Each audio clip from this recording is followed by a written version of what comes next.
आज हम एक बहुत ही दिलचस्प पौराणिक कथा की बात करेंगे। ये कहानी है एक दिव्य मणि की, और ये कहानी एक बहुत बड़ा सवाल खड़ा करती है कि आखिर न्याय, जस्टिस होता क्या है। तो चलिए इसी सवाल से शुरू करते हैं। क्या न्याय का मतलब सिर्फ सजा देना होता है? क्या पनिशमेंट ही जस्टिस है? ये सवाल ही इस पूरी कहानी का दिल है, इसकी आत्मा है, और ये आपको भी सोचने पर मजबूर कर देगा। तो कहानी की शुरुआत होती है द्वारिका में।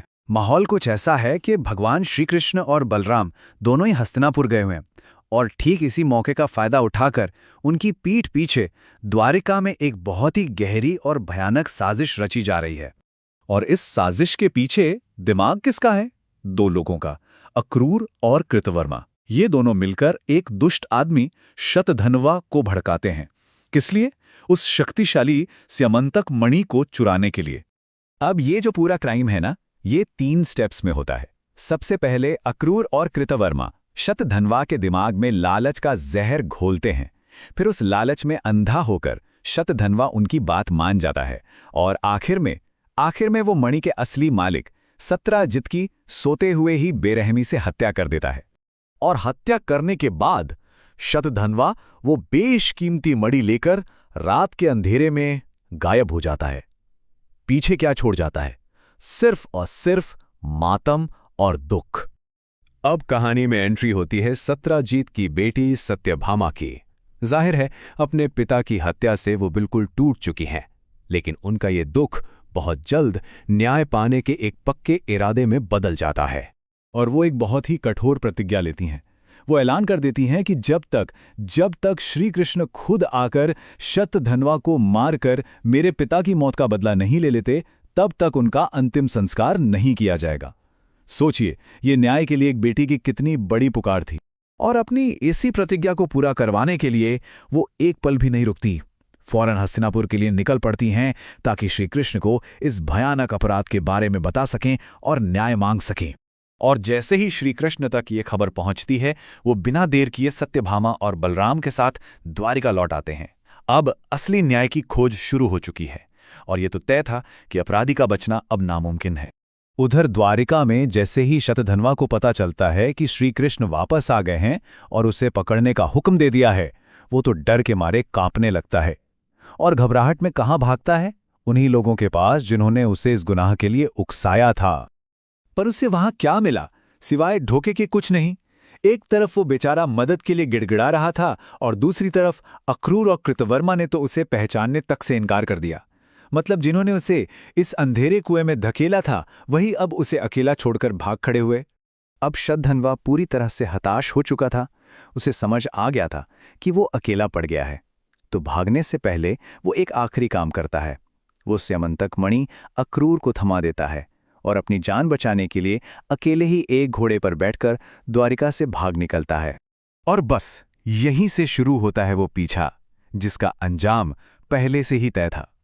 शतधन्वा घोड़े पर भागा जा रहा था, और पीछे पीछे श्री कृष्ण और बलराम अपने रथ पर थे। पकड़े जाने के डर से उसने घोड़ा भी छोड़ दिया और पैदल ही जंगल में भागने लगा।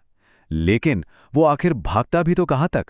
श्री कृष्ण के सुदर्शन चक्र ने एक पल में उसका काम तमाम कर दिया, और इस तरह सत्यभामा की प्रतिज्ञा पूरी हुई। तो अपराधी को सजा मिल गई। ऐसा लगता है कि न्याय हो चुका है और कहानी यहीं खत्म। लेकिन नहीं, यहीं से कहानी में एक ऐसा ट्विस्ट आता है, एक ऐसा मोड़ आता है जिसके बारे में किसी ने सोचा भी नहीं होगा। जैसे ही शतधन्वा की मौत की खबर द्वारिका पहुंचती है, जो बचे हुए साजिश करने वाले थे, यानी अक्रूर और कृतवर्मा, वो डर जाते हैं। उन्हें लगता है कि अब अगली बारी उनकी है, और इसी डर से वो अपने अपने परिवार के साथ द्वारिका छोड़कर भाग जाते हैं। लेकिन यहां कुछ बहुत अलग होता है। जब श्रीकृष्ण को पता चलता है कि अक्रूर भी भाग गए हैं, तो उन्हें गुस्सा नहीं आता, बल्कि उनके चेहरे पर एक उदासी छा जाती है। वो अक्रूर की गलती तो जानते थे, पर वो उसकी कमजोरी और उसके अंदर छिपे डर को भी देख पा रहे थे। और यहीं इसी पल में हमें श्री कृष्ण के न्याय का वो असली रूप देखने को मिलता है।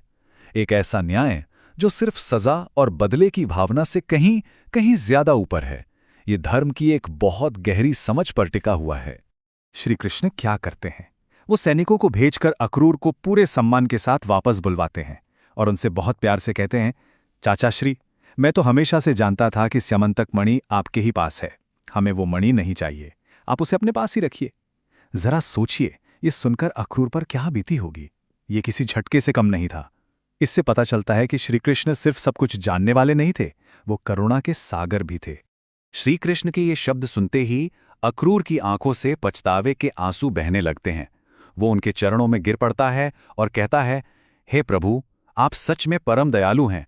मैं आपकी शरण में हूं। कृपया मेरे अपराध के लिए मुझे माफ कर दीजिए।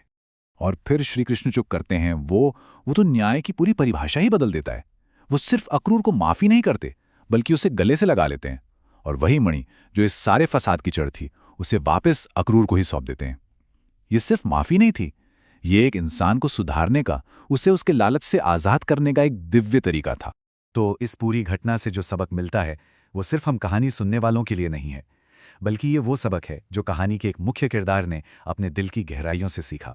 श्री कृष्ण की इस बेइंतहा करुणा ने, इस दया ने अक्रूर को अंदर तक बदल कर रख दिया। उसे ये एहसास हुआ कि लालच सिर्फ एक श्राप नहीं है, बल्कि ये एक बंधन है, एक कैद है। और इस कैद से आज़ादी सजा के डर से नहीं मिलती, बल्कि निस्वार्थ प्रेम और क्षमा से मिलती है। उसका सुधार सजा से नहीं, दया से हुआ था। तो चलिए हम फिर से वहीं लौटते हैं जहां से शुरू किया था। क्या असली न्याय सिर्फ अपराधी को सजा देना है, या फिर माफ करके, दया दिखाकर, उसे सुधार कर समाज में धर्म को फिर से स्थापित करना न्याय का एक ज्यादा बड़ा, ज्यादा गहरा रूप है? ये कहानी हमें इसी सवाल के साथ छोड़ जाती है, सोचने के लिए।